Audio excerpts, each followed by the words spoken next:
Hello everyone and welcome back to TowerGate. It is TowerGate Day 421, May the 5th, 2018, Saturday. Thank you so much for tuning in. Oh my goodness, a lot of breaking news. Three major items I'm going to get to today, and then I'm going to move right into today's TowerGate video, which is going to be actually a little bit different. It's going to be a two-part video because there is so much involved in this particular segment. So basically what I want to do today is to take some time just to refocus of exactly where we are right now. I'll of course take a look at how we got here and where I think we're moving here in the near future following the IG's report. And also I have a couple of comments by a commenter that I want to delve into, which is really takes us into a place where we haven't been before as far as thinking through where all this might lead and what may be going on between the investigations with Horowitz and Mueller and how they may find themselves crossing into each other's path. So I'm going to talk about that. But before I do, let's get to today's three really big news stories that broke today, meaning Friday. We learned this morning that Lisa Page and James Baker, the FBI attorney, have resigned. Yes, they have resigned. Page and Baker have resigned. It's been believed now for quite some time that both Page and Baker have been cooperating with the IG. And we don't really know what the reasons were, but we can assume it has something to do with the fact, of course, that the IG is going to be coming out with his report very soon, and they're likely going to be figuring into that report, especially Page, quite a bit. Could be a lot of issues, maybe embarrassment for the FBI, could be issues she just doesn't want to deal with there because of people who are going to be brought up that probably will know that she was the one who dropped their name, or Baker, or whatever. They don't want to deal with the blowback amongst other people maybe there at the FBI for that sort of thing. Maybe they just want a clean break. Who knows? We know that from the recent text messages that Lisa Page was trying to get on with this law firm in D.C., of course, based on the fact that she's a known Trump hater and was in the process of working on the insurance policy to frame Trump and overturn the election, that basically 99% of those law firms in D.C. are anti-Trump, so she shouldn't have any problem getting a lot of job offers, probably making more than she was making there at the FBI. As far as Baker's concerned, of course, he was the lead FBI attorney and was, of course, very close to James Comey and knows a lot of his secrets, and if he's been cooperating with Horowitz, that would give Comey reason to worry, I would think. But Baker and Page are out at the FBI, resigning in the wake of what I believe is going to be a fairly damaging expose by the Inspector General. The next thing that happened today was we had an amazing thing happen this morning in Virginia Federal District Court by a Federal District Court judge who was hearing the Manafort case. And basically the issue today was, of course, Manafort's lawyers filed a suit against Mueller, claiming that he does not have the authority to have even brought the charges or even to have investigated Manafort. And this was the issue. And of course, this judge lashed out and basically dressed down Mueller and a couple members of his team, and basically suggested that they were lying. He said the only reason you're going after Manafort is to get to Trump. He made a reference to Rodenstein maybe should already have recused himself and shouldn't even be involved. So he really knocked the lacquer off of Mueller. This is major. This may be probably the most important thing that's happened in the story since the Strzok Page texts. And it came from a direction we had no idea it would come from. It came from this civil suit by Manafort against Mueller, and it came really from a federal district judge who basically dressed Mueller down and really knocked the lacquer off of him and his team. So he's really the first person who's major profile, particularly a judge, to go after Mueller and his team that way and raise serious questions about their credibility, their intentions, and everything that they're doing. And so this is a major deal, and it's getting a lot of play today, and it should, and then hopefully it will give more courage to other people to stand up and tell the truth like this judge did this morning. But this changes a lot of things. This really knocked Mueller back on his heels. Most importantly, because that judge is now saying, well, if you want this case to continue, then you need to bring that document that shows what your original mandate was in your investigation. That's what he told Mueller. Mueller said, well, that's a super secret document. It's a secret document. I can't show you. And then the judge basically said, yeah, well, I'll be the judge of that. You get that document in here, this case doesn't move forward. So at this point, I don't know if they'll drop those charges in that particular case. They still have other charges in New York. So whether they'll drop the charges or whether they'll fight that, I don't know. But this is the exact same document that Nunes is trying to get his hands on, and the DOJ is also fighting like mad to keep from releasing this document as well. And this is a document, I understand, that is Rodenstein to Mueller, basically laying out the parameters of his investigation or his mandate for his investigation or what have you. So this is something that Rodenstein and Wray and the DOJ, I don't know about Sessions, but because he's recused himself, so we don't know. He doesn't comment on these things. But we know at least Wray, we know Rodenstein, we know that Mueller do not want that document coming to light. They don't want this judge looking at it, and they surely don't want the Congress getting their hands on it. So that is, these are fairly important stories, and they're stories that will have an impact on things going forward. But you know, we'll just keep following this and see where it goes. But definitely a good day for Manafort and Trump. A very bad day for Uncle Bob and the deep state. Very bad day for Uncle Bob and the deep state.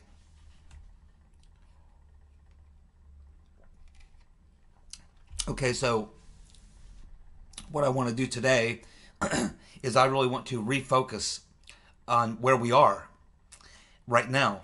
And we are expecting the IG report hopefully this week. We heard last week it would be the 5th, or no, the 8th. Then we heard the 5th. We're hearing all these dates. But we know that Horowitz was scheduled to go speak to Congress next week.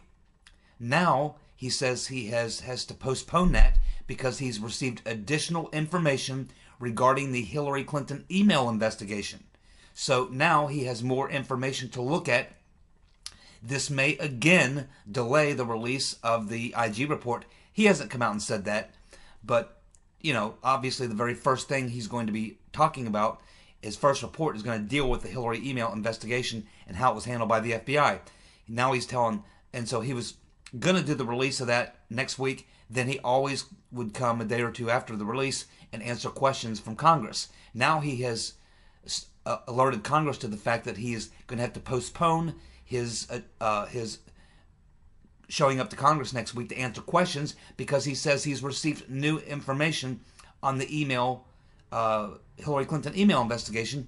He's received new information, so now he has to figure that into the equation, and that's causing him to push back. So we may end up seeing the release pushback because he keeps getting more information. This is very bad for the rotten Reverend Clinton, very, very bad for Mueller's team, very bad for Comey, very bad for everybody who was involved in that. That's what that tells you. He's gotten new information that he feels is important enough that it must be come into play in his investigation, and that he has to push back his appearing before Congress next week. Probably means that the release will be pushed back as well. I'm just guessing at that. But anyway, lots of things happening. So, like I say, I want to focus on now. I just want to take a moment to pause and take a minute and look at where we are right now, and to take a look at just a quick review of how we got here, and then look at where I think we may be moving in the future.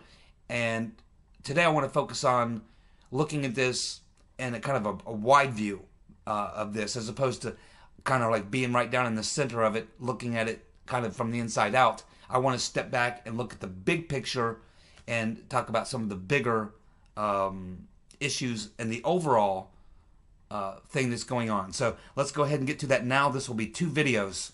So this is video 1. Let's get started. So it's time to refocus on exactly what is happening.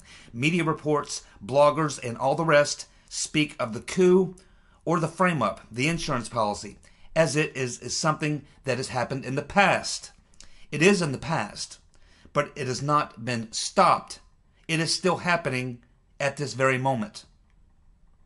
But at the same time, we have a parallel investigation going on by the IG, who has a U.S. attorney with prosecutorial power and the power to seat grand juries. We also have dueling investigations in the Congress, or we have at least 3 or 4 investigations with Republican-controlled committees trying to get to the truth, while Dems on these committees are obstructing the investigations. We have also going on in the backdrop of all of this, we are living through a culture war that is tearing at the fabric of our society. And the war that we are engaging in is, and the enemy that we are engaging is primarily using the media as a weapon to drive the coup. So that is the background of what is happening. Now, fortunately, we are also living through a paradigm shift in the media, as more people turn away from corporate media and are turning into independent, non-commercial sources like mine and many, many others. So let's go through a review of where we are and where we're headed. This all really began when Comey put together the small group.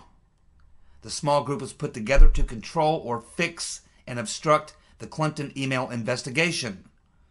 The Rotten Reverend's private server was discovered during the Benghazi hearings. Comey put together the small group sometime in the late spring, early summer of 2016 to control the investigation, to fix it for Hillary. Then, in July of 2016, the FBI opened up a counter-intel operation to look into Trump-Russia collusion and whether Russia had compromising information on Trump.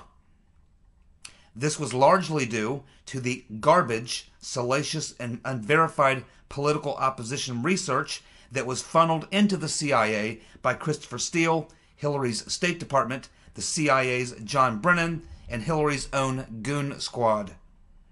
The small group that fixed the Clinton email investigation now began the counterintelligence operation against Trump. The small group used resources from the FBI counterintel, as well as the CIA, the DOJ NSD, private contractors, and even former Rotten Reverend Clinton State Department officials. So, the small group was operating as like the central core unit, but was pulling information and resources from FBI, counterintel, CIA, DOJ, NSD, the National Security Division, which is where Bruce Orr was getting information, feeding it back to Nellie at Fusion GPS, which was the private contractor. And of course, we even had the Rotten Reverend Clinton former State Department officials, namely Jonathan Weiner, as well as, of course, Victoria Nuland and others who are participants in moving that dossier into the FBI. One of many directions it came from. In a coordinated effort, by the way,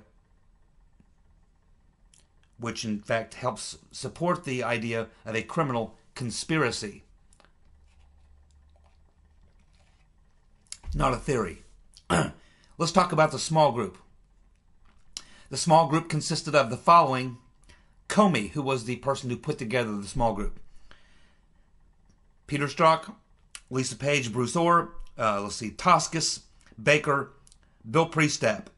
All but Comey are still at the FBI up until today, when Baker and Page announced that they were leaving and resigned today. But prior to that, Strzok, Page, Orr, Toscas, Baker, and Priestap were all there and were believed to be cooperating with the Inspector General. We also had Mike Corton, Laufman, Lynch, Yates, McCord, McCabe, and Rybicki. So these are all the people who are probably being targeted by the IG, probably who the other people turned on or are giving information about. But this would have been the full group of people that we refer to as the small group. Would have been Comey leading it, put together, along with Lynch. And they had Strzok, Page, Orr, Toscas, Baker, Priestep, Corton, Loftman, Yates, McCord, McCabe, and Rybicki. And that would be the people who were in the small group. They are going to be the people mostly focused on in the IG report. They were the ones that were driving, moving everything, from the fixing the email investigation to the counter-intel operation to frame Trump, the cover-up that ensued afterwards, and everything else is going on. They are really the main people. Most of everything will be focused on as we move forward.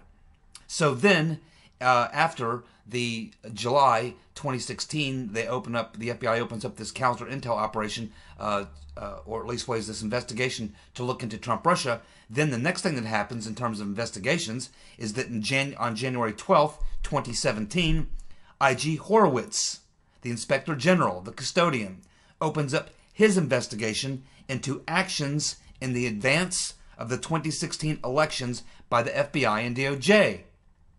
So here, on one hand, we have the small group, the FBI and the DOJ, conducting their counter-intel operation to cover up their tracks for the crime they committed in fixing the email investigation, but now they're focused on a frame Trump operation. And here in January, we get Horowitz, who begins looking into what's going on at the FBI and the DOJ and what they've been doing. Keep that in mind. So we now have two parallel investigations. The investigation of the Mueller investigation, which is coming up. Right now, it's all an FBI DOJ investigation. But here in a few moments, Mueller is going to be taking over after Comey is fired. But it continues. And then you also have this Horowitz, the Inspector General, opening up his investigation, which is really looking into the things that are going on within the DOJ and the FBI. And this is going to take us to a very interesting place as we move forward deeper into this conspiratorial story. So, the people that Horowitz, when he opens up his investigation in January of 2017 into the actions of the folks in the FBI and DOJ, he's essentially looking at the very same group of people that were involved in the counter-intel operation fixing the Hillary email investigation. The small group is really who he's looking at. He doesn't know that at this point, but he's about to find out, right? That's right, he is. Then, the next thing that happens of consequence is Trump fires Comey. On May the 9th, 2017, Trump fires Comey. Then, a week later, May the 17th, 2017, Comey is essentially selected special counsel pretty much by the small group. And Rodenstein, of course, names Mueller the special counsel. And, of course, as most of you know, I believe that that was a completely coordinated move between Comey, Rodenstein, and Mueller. Put that all together, along with people there at the small group, to make sure that they got their man in. That would be Mueller, Uncle Bob, the executioner. So essentially, what happens here is that Mueller basically is just taking Comey's place to carry out the insurance policy. Mueller now, instead of Comey, is leading the small group. That is working on the frame-up. But now the small group has a lead prosecutor with a dozen assistant prosecutors and investigators, the Hillary donor posse, legal gunslingers. And their job is to carry out the insurance policy. The method is through weaponized propaganda funneled into the media complex. Their goal is to have Trump impeached and removed from office, or forced to resign, or to destroy Trump and his party through character assassination, then win back the Congress in 2018 to stop the Trump agenda. The following are the individuals that Uncle Bob, the executioner, brought in to be his Hillary donor posse. Let's examine these individuals. Michael Dreeden, who is a buddy of Mueller and Preet Bharara. Andrew Weissman, a hitman, a low-down, dirty, rotten Trump hater with an axe to grind. Jeannie Reed was Holder's deputy AG, also a donor to the rotten Reverend Clinton, Obama, and a Trump hater. James Quarles, the former law partner of Mueller, Aaron Zelby, who worked under Mueller in the FBI and as a law partner with Mueller, who also worked as a DOJ lawyer. Then we have Zainab Ahmed, a U.S. attorney in the Southern District of New York, where you can bet Trump's real popular. Aaron Zelensky, who worked under Rodenstein in Maryland. He worked in the Obama administration and in the Rotten Reverend Clinton's State Department. Kylie Freeney, who's an expert in money laundering cases, and she is a donor of both Clinton and Obama. Andrew Goldstein, former head of U.S. Attorney's Office in the Southern District of New York, also worked for Preet Bharara, who, of course, Trump fired, and who hates Trump. And, of course, we still believe that Mueller is probably getting information from Confusion GPS, maybe other private contractors, maybe British intelligence. We don't really know. Okay, so now we have Mueller running the small group counter-intel program, the insurance policy, while at the same time, the IG is investigating the small group and their activities.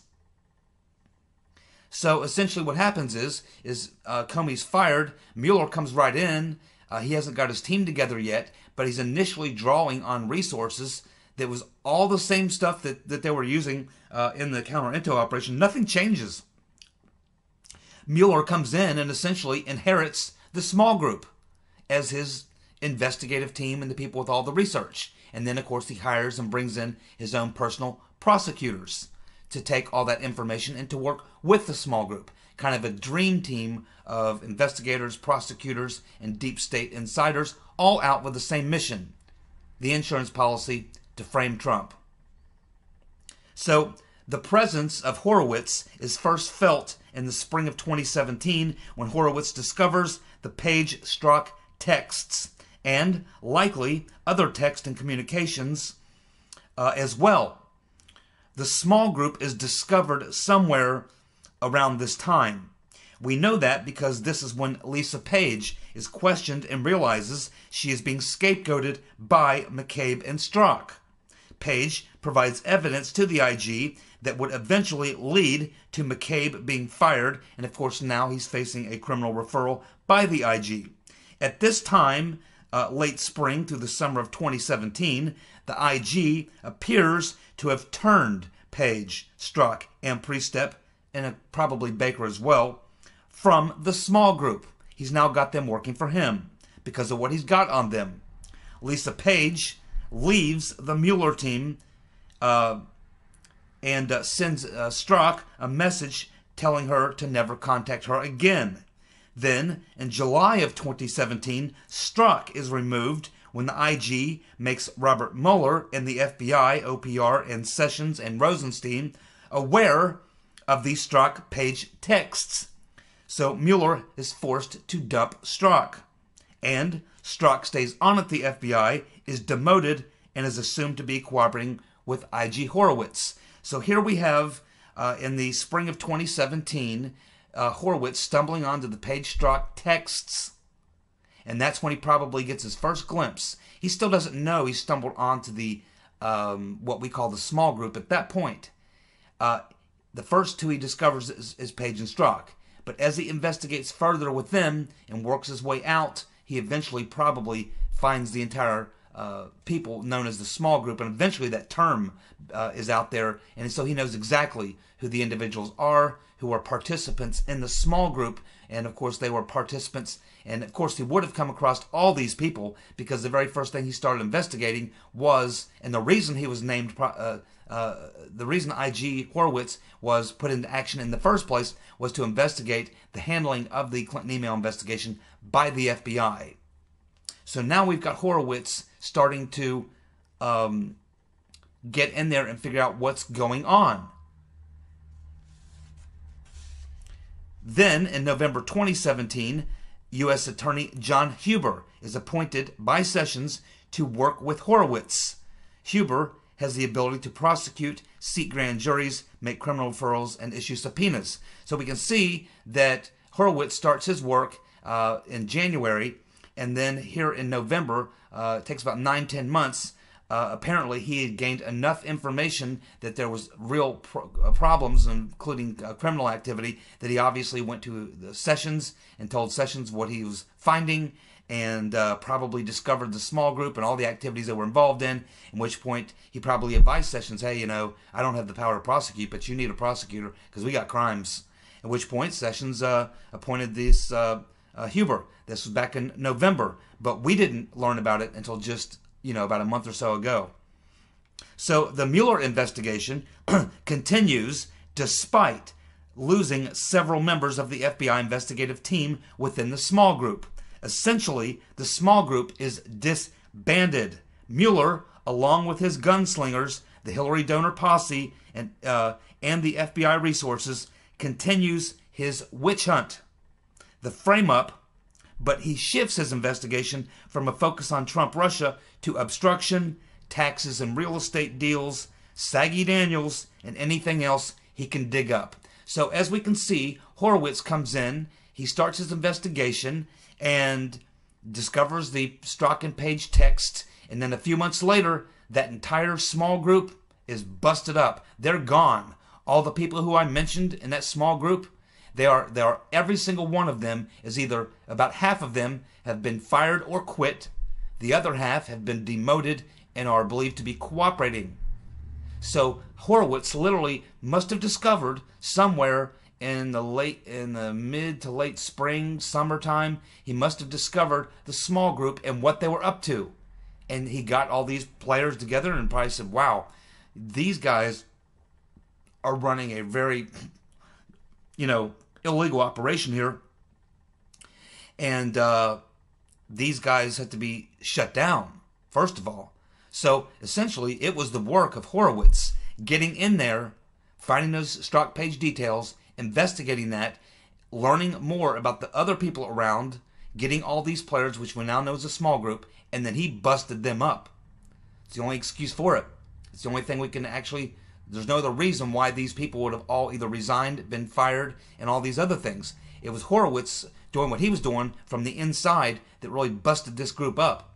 And once they were gone, then of course Mueller is still relying on his Hillary Clinton posse, the donor posse, and of course there are other people there now in those positions doing those jobs.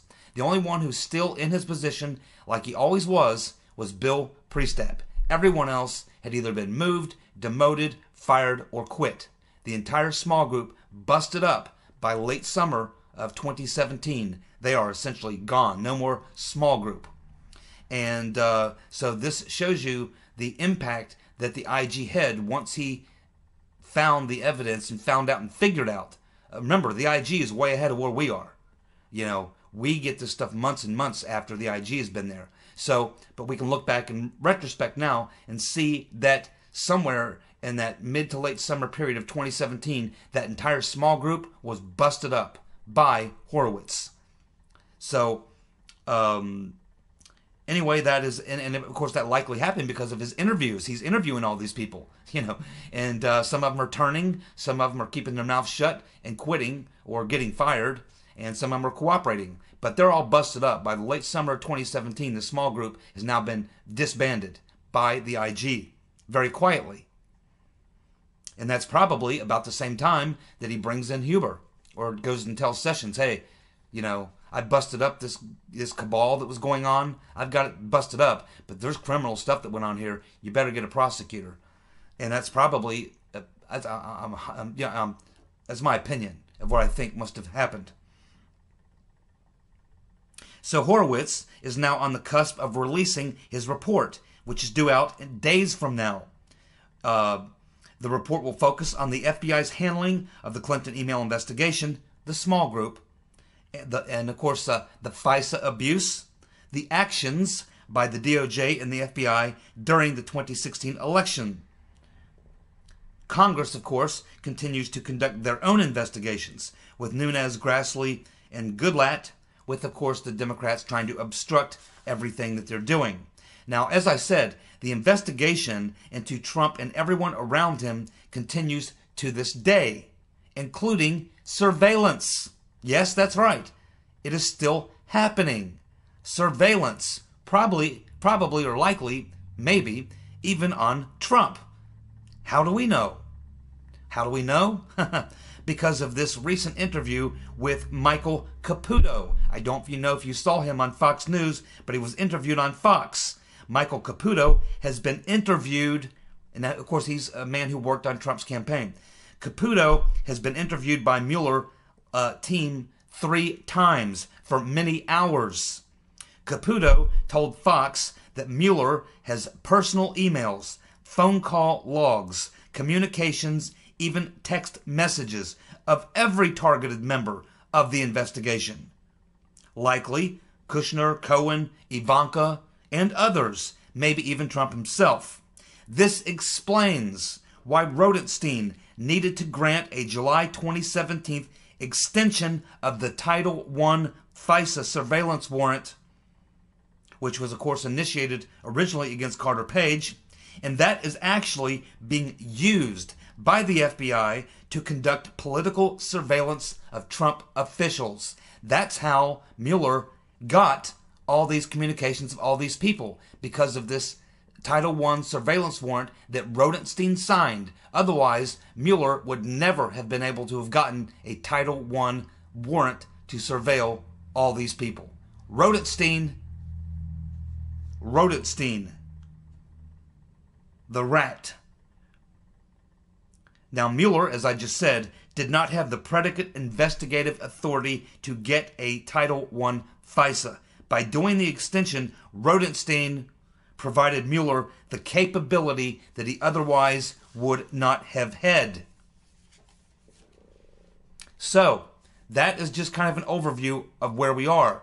Now, I'm going to go to part 2 of the video, and we are going to explore what all this tells us and where this might be going, especially in light of the events of earlier this morning with this judge in Virginia dressing down Mueller, essentially calling him a liar, saying he's only going after Manafort to get to Trump, to destroy Trump, and telling him he wants that document that shows exactly what the parameters were for Mueller and where he got his authority to do the things he's doing. If he doesn't get it, this case don't go forward. Not only that, Congress is wanting that same document, and Rodenstein is fighting hard as he can to keep that from happening, but I'm telling you, they're going to get it one way or another. If they have to subpoena him, if they have to place him in contempt, if they have to impeach him, although I expect I don't know how much longer Rodenstein can stay around. At some point, Sessions may have to unrecuse himself based on where we are now. I can understand halfway. I don't agree with the fact that he did it, but I can halfway understand. It was, let's remember, it was a bunch of DOJ lawyers, probably the very same ones that were on the, part of the small group, or certainly people on that side of the equation, who are the ones that told Sessions that that's what he should do. Sessions resigned because he was advised by DOJ lawyers who were playing for the other team. Of course they wanted him to resign. But put their boy Rodenstein in the driver's seat. And we know that Rodenstein, Mueller, and Comey go back 25 years. They are connected at the hip. They've been involved in lots of these types of operations before, including a lot of really dirty stuff that they've done in the past. And they have all three, especially Rodenstein, had a history of being defense attorneys and working in the defense of the Clintons. The Clintons. In fact, Rodenstein worked a lot for the Clintons in cleaning up a lot of their messes. In fact, if Hillary Rodham Clinton wanted to put 3 of her top picks for people to be in charge of the frame-up operation, it would be Rodenstein, Comey, and Mueller. That would have been the Rotten Reverend's picks. They might as well be working for her, and for all we know, hell, maybe they are. Let's now go to video 2, and we will explore some other things that